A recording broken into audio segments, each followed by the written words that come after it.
Hi guys, welcome to Shamita Jenika.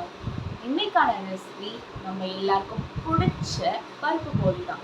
பருப்பு போலி நம்ம பேக்கரியில் வாங்கி சாப்பிடுவோம். ஸோ அது வாங்கி சாப்பிட்டு அதோட டேஸ்ட் எப்படி இருக்குமோ அதே அளவு டேஸ்ட்டோட நம்ம வீட்லேயும் கூட செஞ்சு சாப்பிடலாம். வாங்க அது எப்படி செய்யலான்றதை பார்க்கலாம். ஃபஸ்ட்டு போலி செய்யறதுக்கு கடலைப்பருப்பை ஃபஸ்ட்டு ஊற வச்சு எடுத்துக்கணும். கடலைப்பருப்பு ஒரு கப் நான் போட்டிருக்கேன். உங்களுக்கு எப்படியோ அது நீங்கள் போட்டுக்க. ஒரு கப் நான் கடலைப்பருப்பு எடுத்து அதை 4 hours ஊற வச்சுருக்கேன். அதுக்கப்புறம் கொஞ்சம் மஞ்சள்தூள், உப்பு, 1 ஸ்பூன் நெய். நெய்க்கு பதிலாக நீங்கள் எண்ணெய் கூட யூஸ் பண்ணிக்கலாம். ஆனால் நெய் யூஸ் பண்ணால் டேஸ்ட் ரொம்ப நல்லாயிருக்கும். அதனால தான் நெய் யூஸ் பண்ணுறது. அப்புறம் தண்ணி ரொம்ப தண்ணி நீங்கள் ஊற்றிடக்கூடாது. பருப்புக்கு 1 inch மேலே தான் தண்ணி இருக்கணும். நிறைய தண்ணி நீங்கள் ஊற்றிடக்கூடாது. இப்போது தண்ணி ஊற்றிட்டு அதை லிட் க்ளோஸ் பண்ணி நம்ம அது விசில் வைக்கலாம். விசில் 6 to 7 விசில்ஸ் தான் வைக்கணும். அதுக்கு மேற்பட்டு வச்சிங்கன்னா அது ஒரு மாதிரி குழஞ்சி போயிடும். பட் குழஞ்சாலும் பிரச்சனை இல்லை. ஆனால் 6 to 7 விசில் மட்டும் வச்சு எடுத்துக்கோங்க. இப்போ ஒரு பாத்திரத்தில் 1/2 கப் மைதா, 2 கப் கோதுமை, கொஞ்சமாக உப்பு, மஞ்சத்தூள் இதுலேயும் நம்ம ஆட் பண்ணிக்கணும். கொஞ்சம் மஞ்சத்தூள் ஆட் பண்ணிவிட்டு இதை ஃபஸ்ட்டு நல்லா உப்பும் மஞ்சத்தூளும் மாவில் நல்லா கலந்துருக்கணும். ஸோ ஃபஸ்ட்டு அதை நல்லா கலந்துட்டு அதுக்கப்புறமா 1 ஸ்பூன் நெய், அந்த நெய் ஊற்றிட்டு அதுவும் நல்லா கலந்துடணும். அதுக்கப்புறமா இதெல்லாம் நல்லா கலந்து வச்சுக்கிட்டதுக்கப்புறமா மிக்ஸ் பண்ணதுக்கப்புறமா கொஞ்சம் கொஞ்சமாக தண்ணி ஊற்றி ஃபஸ்ட்டு ஸ்டார்டிங்கில் பிசையணும். இதை சப்பாத்தி மாவு பதத்துக்கு பிசையக்கூடாது. கொஞ்சம் ஸ்டிக்கியாக தான் இருக்கணும். கொஞ்சம் தளன்ட்டு இருந்தால் தான் அந்த போலி செய்யறதுக்கு கரெக்டான கன்சிஸ்டன்சியாக இருக்கும். ஸோ நீங்கள் சப்பாத்தி மாவு மாதிரி பண்ணிட்டீங்கன்னா அப்போ போலி கரெக்டாக வராது. ஸோ மாவு பிசைகிறது கரெக்டாக பிசைஞ்சிக்கணும். கொஞ்சம் ஸ்டிக்கியாக பிசையணும். இந்த மாதிரி நல்லா அதை ஸ்டிக்கியாக பிசைஞ்சு வச்சுக்கோங்க. பிசைஞ்சிட்டு அதில் நெய்யோ இல்லை எண்ணெயோ அதை தடவிட்டு ஒரு 1 or 2 hour அதை அப்படியே வச்சுருங்க. அது வச்சுட்டு அந்த நெய் அதெல்லாம் அது கொஞ்சம் நேரத்துக்கு மாவு அப்படியே இருக்கட்டும். குக்கரில் நம்ம கடலைப்பருப்பு ஊற வச்சு வேக வச்சுருந்தோம் இல்லையா? ஸோ அது நம்ம எடுத்துகிட்டு ப்ரெஷர் ஆகணுன்னே அதை எடுத்துகிட்டு அதை ஒரு மிக்ஸி பவுலில் ட்ரான்ஸ்ஃபர் பண்ணி நல்லா பேஸ்ட்டாக அரைச்சி வச்சுக்கணும். இந்த மாதிரி நல்லா பேஸ்ட்டாக அதை அரைச்சி வச்சுக்கோங்க. இதை அரைச்ச இந்த பேஸ்ட் என்ன பண்ணணுன்னா, ஒரு கடாய் ஸ்டவ் பற்ற வச்சு ஒரு கடாய் எடுத்துக்கிட்டு அதில் இந்த அரைச்சி வச்சுருந்த இந்த பேஸ்ட்டு கடலை பருப்பு வேக வச்சு அரைச்சிருக்கோம் இல்லையா, அந்த பேஸ்ட்டை ஆட் பண்ணிவிட்டு இது கூட சேர்த்து எந்த கப்பில் நீங்கள் ஒரு கப்பில் நீங்கள் கடலைப்பருப்பு மெஷர்மெண்ட் பண்ணியிருப்பீங்க இல்லையா? ஸோ அந்த கப்பில் நான் இந்த கப்பில் தான் கடலைப்பருப்பு மெஷர் பண்ணேன்.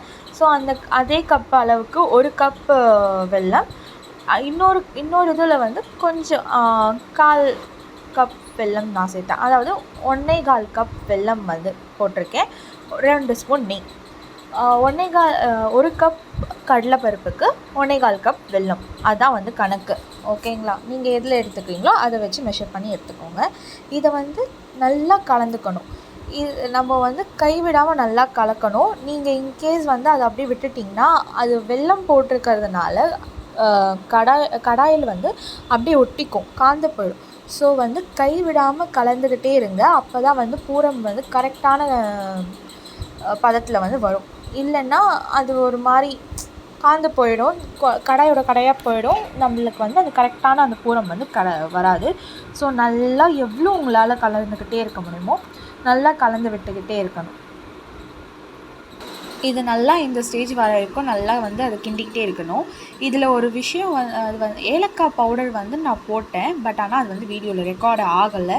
ஸோ நீங்கள் மறக்காமல் ஏலக்காய் பவுடர் ஸ்டார்டிங்லேயே போட்டுக்கோங்க. இது நல்லா இப்படி வந்தோடனே இதை ஒரு பிளேட்டில் ட்ரான்ஸ்ஃபர் பண்ணி ஆற விட்டுறணும். அதுவும் ரெக்கார்ட் ஆகலை, சாரி. ஸோ இதை நல்லா இப்படி நல்லா கிண்டி அந்த தண்ணியெல்லாம் போயிடணும், ட்ரையாக ஆகிடணும். எப்படி சொல்கிறதுனா, நம்ம கையில் உருண்டை பிடிக்கிற அளவுக்கு அந்த பூரம் வந்திருக்கணும். ஸோ அப்படி வந்தால் தான் அது கரெக்டாக ரெடி ஆகிருக்குன்னு அர்த்தம்.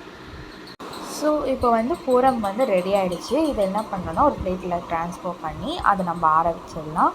ஆற வச்சு உருண்டை பிடிச்சி எடுத்துக்கலாம்.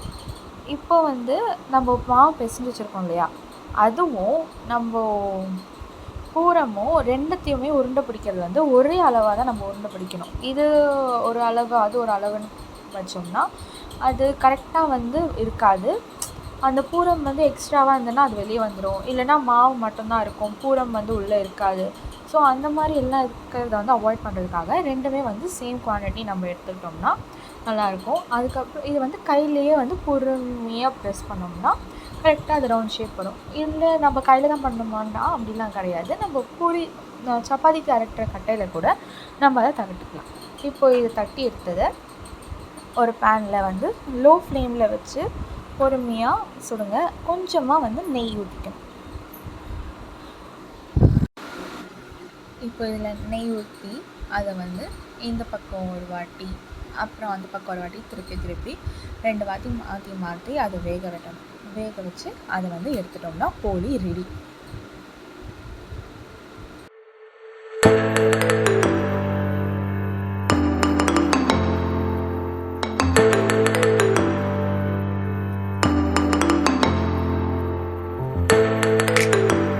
அவ்வளவுதான், போலி ரெடி ஆகிடுச்சு. உங்களுக்கு இந்த ரெசிபி பிடிச்சிருந்தா ப்ளீஸ் லைக் பண்ணுங்கள், ஷேர் பண்ணுங்கள், மறக்காமல் என் சேனலை சப்ஸ்கிரைப் பண்ணுங்கள். தேங்க்யூ ஃபார் வாட்சிங்.